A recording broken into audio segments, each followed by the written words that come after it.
Yes, dear student, as you all know that in our last video, we have already done present indefinite tense. How we convert present indefinite tense active to passive form. So today we are going to start past indefinite tense. Past indefinite विच active to passive किवें convert करना अज असीं ये करांगे. So let's start. Yes student, past indefinite tense use कदों हुंदा? Simple past भी इहनूं कह दिंदे आ. यूज कदों हुंदा ओह तुहानूं ऑलरेडी दस्सिया भी आ कि जदों भी तुसीं किसी सिंपल गल दे बारे विच पास्ट विच कोई चीज़ होई आ उस दे बारे विच ज़्यादा इन्फॉर्मेशन नहीं दिंदे कि वो चीज़ किहड़े टाइम ते होई आ, हुण भी हो रही है जां नहीं, तो उदों असीं सिंपल पास्ट और पास्ट इंडेफिनेट टेंस यूज करते हैं. एक्टिव टू पैसिव कन्वर्ट करते हुए इहदे विच हेल्पिंग वर्ब किहड़े यूज हुंदे आ? वॉज एंड वर.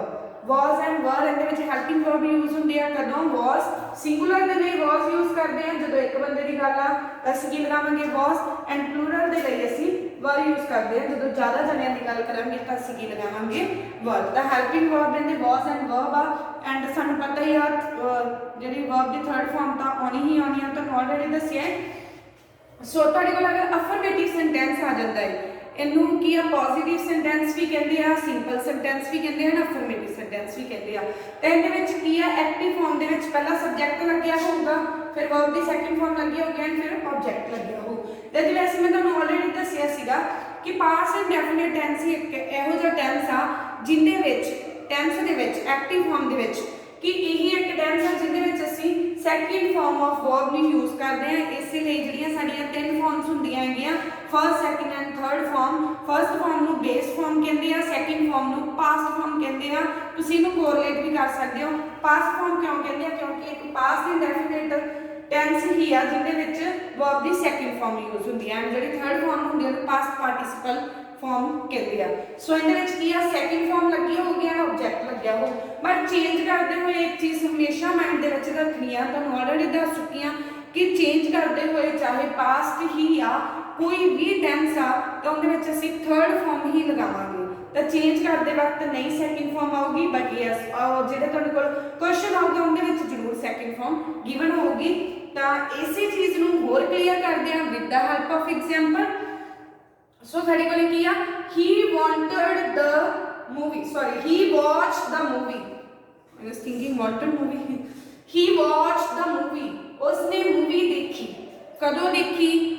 इन्हें कुछ भी फर्दर इंफॉर्मेशन दी ताई किया सिंपल सिंपल जिहड़ा साडा पास्ट टेंस आ क्योंकि इहदे विच की आ वॉच्ड लग्या होया, वर्ब दी सैकेंड फॉर्म लगी आ, कोई हेल्पिंग वर्ब नहीं लग्या होया, तां इह साडा सिंपल पास्ट एंड इहदे विच असीं आइडेंटिफाई करते हैं साडा सब्जैक्ट देखने वाला मूवी ही आ. ठीक है, वॉच देखना वर्ब हो गया, वर्ब होगी तो द मूवी की हो गया ऑब्जेक्ट. सो आइडेंटिफाई करके इंटरचेंज करते हैं. द मूवी अगे आ जाऊगा, सब्जैक्ट लास्ट पे चला जाओ क्योंकि ही नूं असीं काहदे विच कन्वर्ट करते हैं? हिम दे विच करते हैं, इसलिए ही तो की बन गया? हिम बन गया. And apply verb V3 third form of verb watched watch, watch watched watch, तो वॉच्ड आ गया. एंड हेल्पिंग वर्ब अप्लाई करना क्योंकि साडा पास्ट इंडेफिनिट टेंस आ सिंपल, इहदे विच हेल्पिंग वर्ब की लगदा हुंदा हैगा वाज और वर क्योंकि द मूवी आ सिंगुलर दी गल हो रही है तो की लगाता वाज एंड प्रीपोजिशन की आउगी by. So subject V2 plus object given होगा, कन्वर्ट कर दे सी की लगा देंगे ऑब्जेक्ट अगे आ जाएगा, हेल्पिंग वर्ब लगेगा वाज या were according to demand of sentence. If the subject is singular then we apply was, but if the subject is plural then apply were. Third form of verb by and object. So एक ही सीगा ये साडा sentence sequence सीगा. अगर affirmative sentence होगा, positive sentence होगा, simple sentence. But in negative sentence ਦੇ ਵਿੱਚ ਕੀ ਹੋਊਗਾ? ਅਸੀਂ ਕੀ ਲਗਾਵਾਂਗੇ was and were ਦੇ ਨਾਲ not, क्योंकि not ਸਾਨੂੰ ਪਤਾ ਹੀ ਹੈ ਨੈਗੇਟਿਵ ਦੇ ਵਿੱਚ ਨੈਗੇਟਿਵਿਟੀ ਸ਼ੋ ਕੀ ਕਰਨ ਦੇ ਲਈ ਅਸੀਂ ਕੀ ਯੂਜ਼ ਕਰਦੇ ਹਾਂ? not ਯੂਜ਼ ਕਰਦੇ ਹਾਂ. ਸੋ not ਆਊਗਾ. ਤਾਂ ਐਕਟਿਵ ਫਾਰਮ ਦੇ ਵਿੱਚ ਕੀ ਗਿਵਨ ਹੋਊਗਾ? ਸਬਜੈਕਟ ਲੱਗਿਆ ਹੋਊਗਾ, didn't ਦਿੱਤਾ ਹੋਊਗਾ. ਜਿਵੇਂ ਮੈਂ ਤੁਹਾਨੂੰ ਪਹਿਲਾਂ ਹੀ ਦੱਸਿਆ ਸੀ ਕਿ ਪਾਸਟ ਐਂਡ ਪ੍ਰੈਜ਼ੈਂਟ ਦੋ ਹੀ ਇਦਾਂ ਦੇ ਟੈਂਸ ਆ ਜਿਨ੍ਹਾਂ ਕੋਲ ਆਪਣੇ ਹੈਲਪਿੰਗ ਵਰਬ ਨਹੀਂ ਹੁੰਦੇ ਇਨ ਐਕਟਿਵ ਫਾਰਮ. ਸੋ ਇਹਨਾਂ ਵਿੱਚ ਨੈਗੇਟਿਵ ਦੇ ਵਿੱਚ ਇੰਟਰੋਗੇਟਿਵ ਦੇ ਵਿੱਚ ਅਸੀਂ ਪ੍ਰੈਜ਼ੈਂਟ ਇੰਡੈਫੀਨਿਟ ਨੂੰ ਦਿੱਤਾ ਸੀ do and does, but past indefinite में सिंपली डिड ही होगा. चाहे सिंगुलर आ जाए थर्ड पर्सन, चाहे प्लूरल आ जाए फर्स्ट आ जाए पर्सन, सेकंड पर्सन आ जाए, कुछ भी आवे असी सिंपली की साडे कोल गिवन होगा, डिड ही गिवन होगा, अगे वर्ब की फर्स्ट फॉर्म लग जूगी ते ऑब्जेक्ट। हुण तुसीं कहोगे कि हुणे तां मैम ने कहा सी कि पास इंडेफिनिट दे विच वर्ब दी सैकेंड फॉर्म लगी हुंदी, हुण इत्थे फर्स्ट फॉर्म क्यों? बिकॉज राजे जिहड़ी डिड आ इह सैकेंड फॉर्म ही आ। Do did done, do did done, do की आ base form, did second form past form and done की आ पास्ट पार्टिसिपल। तो ऑलरेडी अगर असीं वर्ब दी सेकंड फॉर्म लगा चुके हैं तो अगेन नहीं लगावांगे, जिहड़ा फॉर्म दे विच की लगूगी वर्ब दी first form and object already given होगा। इसलिए राजे मोस्टली तुहानूं क्वेश्चन आउंदे आ जदों why did he watch the movie, for example ही आ कि जिवें क्वेश्चन भी आउंदे कि why did grandmother go to market, did go लग्या हुंदा, बट जदों असीं आंसर दिंदे असीं कहने ग्रैंडमदर वेंट, असीं की आउं कि डिड नूं रिमूव कर दिंदे आ तां गो दी सेकंड फॉर्म की लगा दिंदे आ वेंट। जस्ट फॉर एग्जांपल सी कोई भी क्वेश्चन देख लियो, क्वेश्चन विच तुहानूं डिड दित्ता होगा ते नाल फर्स्ट फॉर्म दित्ती होगी, बट जदों तुसीं आंसर दोगे तां डिड नूं रिमूव कर दांगे तां उत्थे की लगा दिंदे हुंदे आ वर्ब दी सेकंड फॉर्म लगा दिंदे हुंदे आ, इसलिए क्योंकि जिथे डिड लग गया वो अगेन असीं सेकंड फॉर्म यूज नहीं करनी। सो पैसिव विच कन्वर्ट करते हुए एज यूजुअल ऑब्जेक्ट अगे आ जाऊगा, हेल्पिंग वर्ब लगूगा, वाज या were according to demand of sentence, and the negativity show करने लिए नॉट आ जाऊगा, third form of verb by and subject.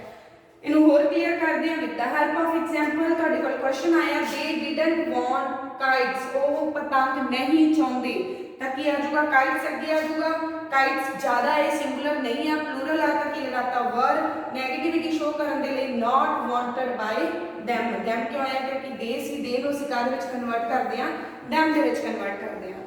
So I hope this thing is also clear to you.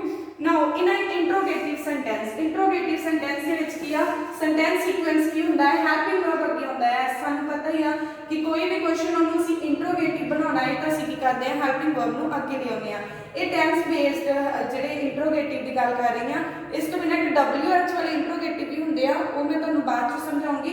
ये tense based interrogative दे विच की आ helping verb अगे लिखिया होगा, फिर सब्जेक्ट लग्या होगा, वर्ब दी फर्स्ट फॉर्म लगी हो ऑब्जेक्ट, एंड पता ही है जिथे भी इंट्रोगेटिव होगा क्वेश्चन मार्क लगाना जरूरी है। तो पैसिव फॉर्म दे विच असीं की कर दिंदे आ एज यूजुअल हेल्पिंग वर्ब ही आउंदा है, सब्जेक्ट की बजाय ऑब्जेक्ट आ जांदा, वर्ब दी फर्स्ट फॉर्म तो थर्ड फॉर्म बन जाती है, फिर बाय लगता है, फिर subject and then question mark.